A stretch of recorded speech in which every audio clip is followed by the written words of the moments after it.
நேயர்கள் அனைவருக்கும் அன்பான வணக்கம். இந்த தொகுப்புல தை மாதம் நமக்கு எப்படிப்பட்ட பலன்கள்லாம் கிடைக்கும் அப்படின்னு பார்க்கலாம். தை மாதம் தமிழ் மாதத்தின் 10வது மாதம், அதாவது 2024ஆம் வருடத்தின் தமிழ் மாதத்துக்கு இது முதல் மாதம் அப்படின்னு கூட சொல்லலாம். தை மாதம் 1ஆம் தேதி முதல் 21ஆம் தேதி வரைக்கும் இருக்கு. ஜனவரி மாதம் 15ஆம் தேதி முதல் பிப்ரவரி மாதம் 12ஆம் தேதி வரைக்கும் இந்த தை மாதம் இருக்குது. ஆங்கில மாதத்துக்கு பொதுவாகவே நம்ம எந்த ஒரு நல்ல செயலையும் நம்ம ஆரம்பிக்கிறதுக்கு தை மாதத்தில் ஆரம்பிக்கிறது தான் வழக்கம். இந்த தை மாதத்தில் தான் சூரியன் தன்னுடைய வடதிசை பயணத்தை தொடங்குறாரு. உத்தராயணிய காலம் அப்படிங்கிறது ஆரம்பமாக போகுது. தேவர்களோட உலகுக்கு தட்சிணாயனம் எனப்படும் 6 மாத இரவு காலம் முடிஞ்சு 6 மாத பகல் காலம் அப்படின்னு சொல்லக்கூடிய உத்தராயண காலம் ஆரம்பமாக போகுது. இதுவே இந்த தை மாதத்தோட பெருமை அப்படின்னு கூட சொல்லலாம். ஆடி மாதத்தில் விதைச்ச நெல்லெல்லாம் தை மாதத்தில் தான் அறுவடை செய்வாங்க. அந்த அறுவடை செஞ்ச நெல்லில் தான் தை பொங்கல் அன்று புது அரிசியில் பொங்கல் செய்து சூரிய பகவானுக்கு படைப்பாங்க. அதே மாதிரி கடவுளுக்கு நன்றி சொல்லும் விதமாகவும் இருக்கும் இந்த தைப்பொங்கல். இந்த தை மாதத்தில் ஏகப்பட்ட விசேஷங்கள் அப்படிங்கிறது இருக்கு. தைப்பொங்கல், மாட்டுப்பொங்கல், காணும் பொங்கல், பூசம் வருது, தை அமாவாசை ரொம்ப மிக மிக விசேஷம் அப்படின்னு கூட சொல்லலாம். மக்கள் நல்ல விளைச்சலுக்கு உதவிய சூரிய கடவுளுக்கு நன்றி செலுத்தும் விதமாக தான் தை மாதத்தின் முதல் நாளை தை பொங்கலாக நம்ம கொண்டாடுறோம். இந்த தை மாதத்தை மகர மாதம்னு கூட அழைப்பாங்க. ஏன்னா மகர ராசிக்குள்ள சூரியன் நுழைவது தான் அதுக்கு காரணம். இப்படிப்பட்ட இந்த தை மாதத்துல கிரகங்களோட நிலைகள்லாம் எப்படி இருக்கு அப்படின்னு பார்த்தோம்னா, சூரியன் மகர ராசியில சஞ்சரிக்கிறாரு. செவ்வாய் தனுசு ராசியில இருக்கிறாரு. மாதத்தின் பிற்பகுதியில மகர ராசிக்கு போறாரு. புதன் தனுசு ராசியில இருக்கிறாரு. அதன் பிறகு மகர ராசிக்கு போறாரு. சுக்கிரன் விருச்சிகத்துல இருக்கிறாரு தை மாதம் 5ஆம் தேதி வரைக்கும். அதன் பிறகு தனுசு ராசிக்கு போறாரு. குரு மேஷ ராசியிலையும், சனி கும்ப ராசியிலையும், ராகு மீன ராசியிலையும், கேது கன்னி ராசியிலையும் இருக்கிறாங்க. இப்படிப்பட்ட சஞ்சாரத்துல தான் இந்த தை மாதம் பிறக்குது. இப்படிப்பட்ட நிலையில இந்த 12 ராசிக்காரர்களுக்கும் எப்படிப்பட்ட பலன்கள்லாம் கிடைக்கும் அப்படின்னு நம்ம விரிவாவே பார்க்கலாம். எந்த சூழ்நிலையிலும் கொள்கைகளை மாற்றிக்கொள்ளாத குணம் கொண்டவர்கள் தான் இந்த சிம்ம ராசிக்காரர்கள்.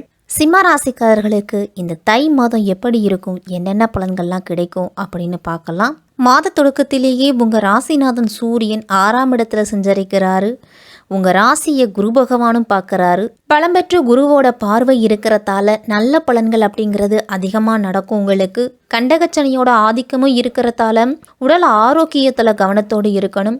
இடையிடையே ஒரு சில தடைகளும் தாமதங்களும் வரதா செய்யும். உங்களுக்கு அவற்றை எல்லாத்தையும் சமாளிக்கும் அளவுக்கு உங்களுக்கு ஆற்றலும் தைரியமும் கிடைக்கும். எந்த காரியமாக இருந்தாலும் அவசரப்படாமல் நிதானமாக முடிவெடுங்க சிம்மராசிக்காரர்கள். தாய் தந்தையரோட உடல் ஆரோக்கியத்திலையும் குழந்தைகளோட உடல் ஆரோக்கியத்திலையும் கூடுதல் அக்கறை செலுத்துறது நல்லது. இந்த மாதம் திடீரென மாற்றங்கள் அப்படிங்கிறது இருக்கும்.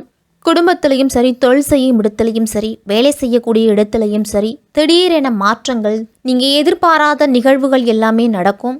வேலை தேடிக்கிட்டு இருக்கும் சிம்மராசிக்காரர்களுக்கெல்லாம் இந்த மாதத்தில் கிடைக்கக்கூடிய வேலையை நீங்கள் பயன்படுத்திக்குங்க. தீராத பிரச்சனைகளை எல்லாத்தையுமே தீர்த்து வைக்க போகிறாரு. சூரிய பகவான் 6ஆம் இடத்துல இருக்கிறாரு. ஞாயிற்றுக்கிழமையில் அச்சு வெல்லம், எள் சேர்த்து இனிப்புகளை ஏழைகளுக்கு தானமாக நீங்கள் கொடுத்துட்டு வந்தீங்க அப்படின்னா நன்மைகள் அப்படிங்கிறது அதிகம் நடக்கும். அலுவலகத்திலலாம் உயர் அதிகாரிகளால் ஒரு சில பிரச்சனைகள்லாம் வரலாம். அதே மாதிரி பிறரோட பிரச்சனைகளுக்கு நீங்கள் தலையிட வேண்டாம். மேலதிகாரிகளை பற்றி புறங்கூறுவது, அவர்களை பற்றி மற்றவர்களிடத்துல வதந்திகளை பரப்புவது, இதை எல்லாத்தையும் நிறுத்திக்கணும். தான் உண்டு தன் வேலையுண்டுன்னு மட்டும் இருங்க. செவ்வாய் உங்கள் ராசிக்கு 5ஆம் வீட்டில் இருக்கிறாரு. அதனால் பிள்ளைகளால் உங்களுக்கு நன்மைகள் கிடைக்கும். உச்சம் பெற்ற செவ்வாயோட பார்வை இருக்கிறதால திருமண யோகம் சிம்மராசிக்காரர்களுக்கெல்லாம் கைகூடி வரும். இந்த மாதத்தில் இந்த மாதத்தின் பிற்பகுதியில் 6ஆம் வீட்டில் அதுவும் உச்சம் பெற்று அமர்ந்து விபரீத ராஜயோகத்தை கொடுக்க போகிறாரு சூரியன். வீடு, இடம், நிலம் வாங்கக்கூடிய யோகம்லாம் இருக்குது. கலைகளில் ஆர்வம் அப்படிங்கிறது சிம்மராசிக்காரர்களுக்கு பிறக்கும். இந்த மாதம் ஷேர் மார்க்கெட்லாம் முதலீடுகளை தவிர்த்துக்குங்க. தொழில் வியாபாரத்திலலாம் யாருக்கும் கடன் கொடுக்க வேண்டாம். முடிஞ்ச வரைக்கும் நீங்கள் கடன் வாங்குவதையும் தவிர்த்துக்குங்க. கண்டகச்சனி காலம் அப்படிங்கிறதால சிறு உடல் ஆரோக்கிய பிரச்சனைகள் வரதான் செய்யும். மாத தொடக்கத்திலேயே குரு பகவான் மேச ராசியில் சஞ்சரிக்கிறாரு. அவர் வக்ர நிவர்த்தியாகி பலம் பெற்று சஞ்சரிக்கிறாரு. குரு பார்க்க கோடி நன்மை அப்படிங்கிறதுக்கு ஏற்ப உங்களுடைய காரியங்கள்லாம் துரிதமாக நடக்கும். இனிமேல் உங்களுடைய வாழ்க்கை தேவைகளை பூர்த்தி செய்கிற அளவுக்கு பொருளாதாரம் அப்படிங்கிறது இருக்கும். நண்பர்கள் உறவினர்கள்லாம் உங்களுக்கு உதவிக்கரம் நீட்டுவாங்க. எல்லா காரியத்தையும் நீங்கள் திட்டமிட்டு செய்தீங்க அப்படின்னா வெற்றி உங்களுக்கு அப்படின்னு சொல்லலாம். தொழில் ரீதியாக வந்த இடையூறுகள் எல்லாமே அகலும். தொழிலில் அதுவும் வெளிநாட்டு வேலை வாய்ப்பு, வெளிநாட்டு ஆர்டருக்காக காத்திருக்கிறவங்களுக்கெல்லாம் புதிய மாற்றங்கள்லாம் கிடைக்கும். புகழ்மிக்கவர்கள்லாம் உங்களுக்கு பின்னணியாக இருந்து உதவிகளை செய்வாங்க. மாத தொடக்கத்திலேயே சனி வந்து ராசிக்கு 7ஆம் இடத்துல சஞ்சரிக்கிறாரு. இந்த மாதத்தில் சிம்மராசிக்காரர்களுக்கெல்லாம் கண்டகச்சனியோட ஆதிக்கமும் இருக்குது.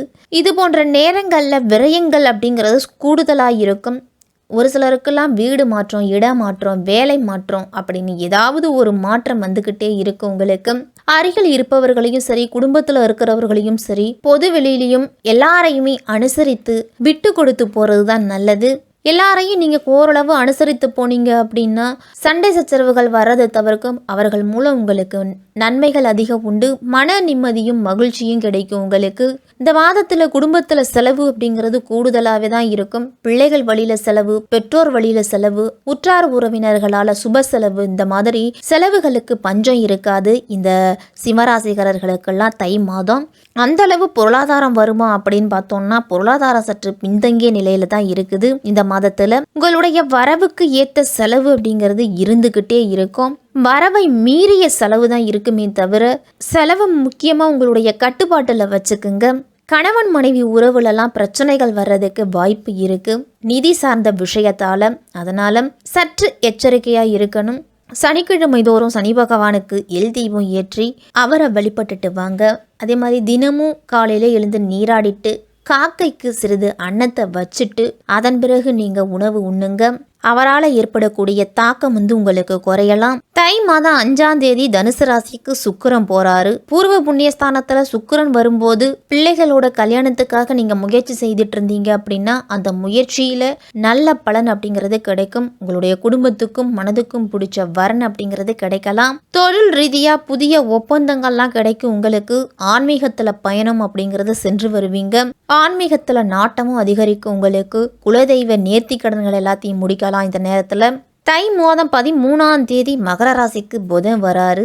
உங்க ராசிநாதன் சூரியனோடு இணைஞ்சு புதனும் சஞ்சரிக்கிறாரு. அதனால தொட்ட காரியங்கள் எல்லாம் வெற்றி கிடைக்கும். உங்களுக்கு தன்னம்பிக்கையும் துணிச்சலும் கூடும். உங்களுக்கு உங்களுடைய பண தேவைகள்லாம் உடனுக்குடன் பூர்த்தியாகும்.